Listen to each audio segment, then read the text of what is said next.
adalah perlambang dari sifat-sifat manusia yang dilahirkan pada hari-hari tertentu seperti layaknya horoskop atau perbintangan yang kita kenal. Adapun maksud dan tujuan diciptakan wuku oleh para leluhur Jawa adalah untuk mengetahui karakter manusia pada sisi kebaikan dan keburukannya, saat-saat sialnya, dan doa penangkal dan keselamatannya.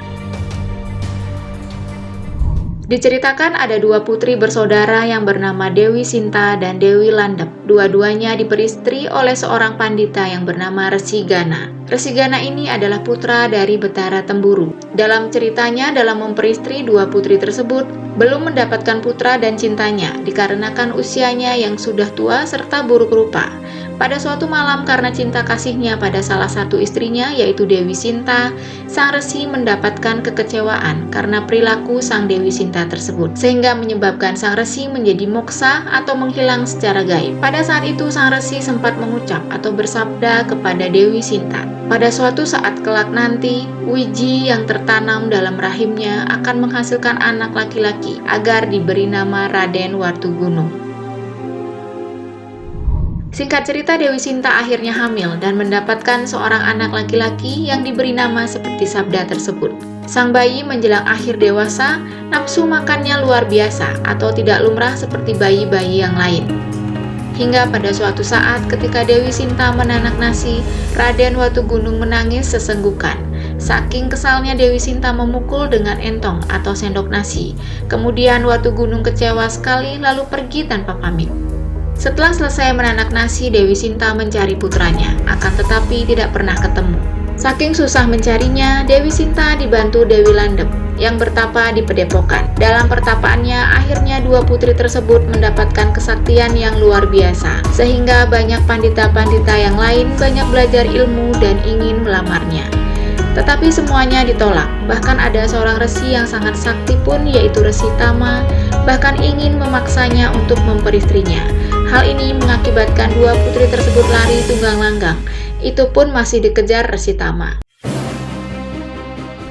Para pandita yang lain mendapatkan kabar ini, akhirnya berbalik menjadi belas kasihan dan akhirnya memburu sang Resi Tama. Dalam peperangan, sang Resi Tama dapat mengalahkan semua resi-resi tersebut, bahkan terus mengejar dua putri tersebut sampai ke negara Medang Kamulan dengan rajanya Manuk Madewa yang masih berdarah Betara Brahma, dengan patihnya berjuluk Patih Citrodana.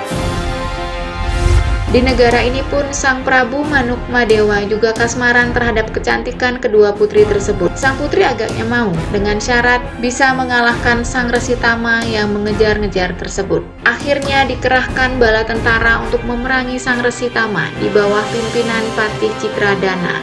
Namun dalam peperangan tersebut, prajurit dari negeri Medang Kemulan kocar-kacir. Diceritakan Raden Wartugunung setelah terpukul oleh entong atau sendok makan tersebut sampai di hutan Selo Gringging. Luka di kepala akibat pukulan ibunya akhirnya sembuh sendiri dan berbekas. Pada suatu saat Raden Wartugunung bertemu dengan masyarakat di sekitar hutan tersebut yang sedang mengadakan kendurian atau keselamatan. Raden Wartugunung ikut dalam selamatan tersebut, namun banyak melahap makanan yang disajikan di luar batas kewajaran, sehingga mengakibatkan kemarahan masyarakat yang akhirnya dianiaya beramai-ramai. Dalam penganiayaan tersebut, ternyata Raden Wartugunung tidak merasakan kesakitan, bahkan terus melahap makanan yang tersaji. Hal ini mengakibatkan keheranan masyarakat yang akhirnya malah sang Raden Wartugunung dijadikan raja di wilayah tersebut, bahkan dibuatkan keraton dan diangkat raja dengan gelar Prabu Wartugunung. Pada suatu ketika, sang Prabu mendengar cerita bahwa di negara Medang Kemulan terjadi peperangan yang disebabkan seorang Resi Tama sedang memperebutkan dua orang putri yang cantik jelita, sehingga Prabu Wartugunung pun ingin ikut memperebutkannya. Akhirnya Prabu Wartugunung bertolak ke negara Medang Kemulan lalu berhadapan langsung dengan sang Resi Tama, bahkan akhirnya dapat mengalahkan Resi Tama. Namun ketika Resi Tama dapat dikalahkan Raden Wartugunung, yang terdengar kabar di istana Medang Kemulan adalah patihnya yang bernama Citradana. Dalam perjalanannya menuju ke istana, sang patih tersebut dielu-elukan. Bahkan sang Prabu Manuk Madewa ikut membangga-banggakan atas kesaktian patihnya. Hal ini terdengar oleh Prabu Watugunung yang menyebabkan kekecewaannya. Singkat cerita, terjadi peperangan lagi antara Prabu Watugunung dengan Prabu Manukmadewa, yang akhirnya Prabu Manukmadewa tewas dan akhirnya menjadi raja di Medang Kemulan, yang kemudian kerajaan tersebut diganti nama Negara Gilingwesi. Bahkan 2 orang putri tersebut diangkat sebagai permaisurinya.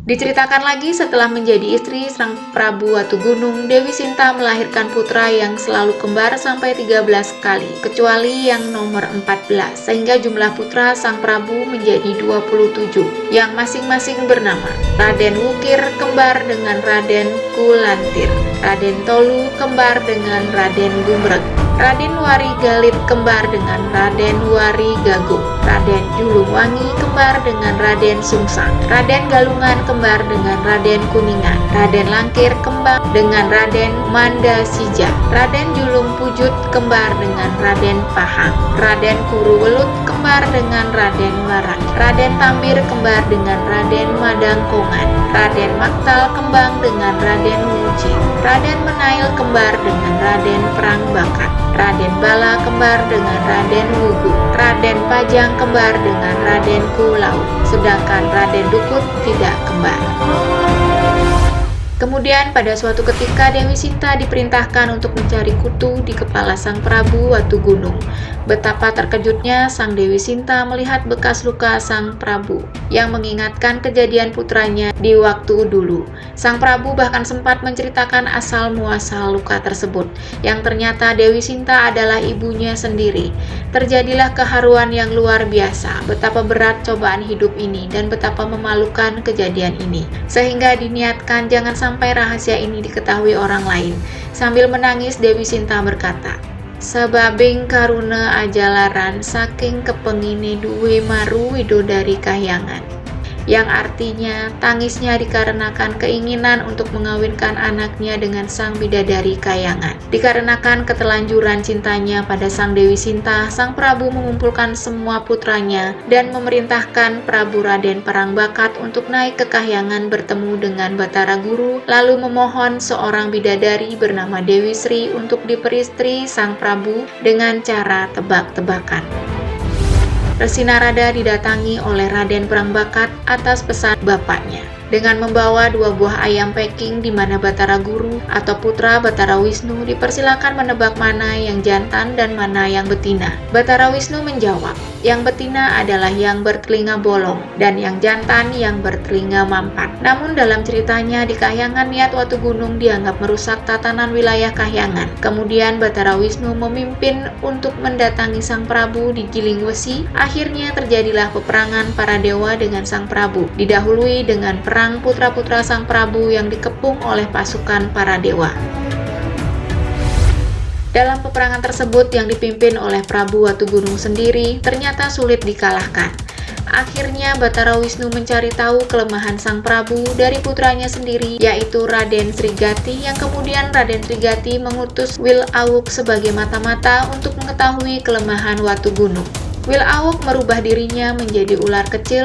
Diceritakan Wil Awuk berhasil masuk ke tempat pelaminan Sang Prabu yang pada saat itu sedang menceritakan tentang kesaktiannya kepada Sang Dewi Sinta, yang di sana sempat diceritakan tentang rahasia kelemahan Sang Prabu, di mana hari naasnya jatuh pada hari Anggara Kasih jam 12 siang, yaitu pada hari yang sama saat kelahiran Raden Galungan, yang juga bersamaan saat Watugunung mengalahkan Prabu Manukmadewa. Kelemahan ini akhirnya digunakan oleh Batara Wisnu untuk menumpas kerajaan Gilingwesi, dan akhirnya tumpaslah sudah kerajaan tersebut. Pada akhirnya diceritakan Dewi Sinta dan Dewi Landep masih hidup dan menangis memohon Sang Hyang Jagatnoto untuk memohon keadilan. Kemudian turunlah Resi Narada diutus untuk memberitahukan sebab musababnya yang ternyata disebabkan kesalahannya sendiri, yaitu memberitahukan kelemahannya kepada Sang Dewi Sinta, di mana terdengar oleh Wil Awuk. Sebagai gantinya, Sang Dewi akan dikabulkan permintaannya, asal tidak meminta hidupnya kembali Sang Watugunung beserta putranya. Sedangkan permintaan Sang Dewi Sinta hanya ingin Watugunung dan semua putranya dimaafkan kesalahannya dan masuk surga bersama-sama dengan Dewi Landep. Permohonan ini dipenuhi oleh Sang Hyang Jagat, di mana urut-urutan masuk surganya adalah sebagai berikut.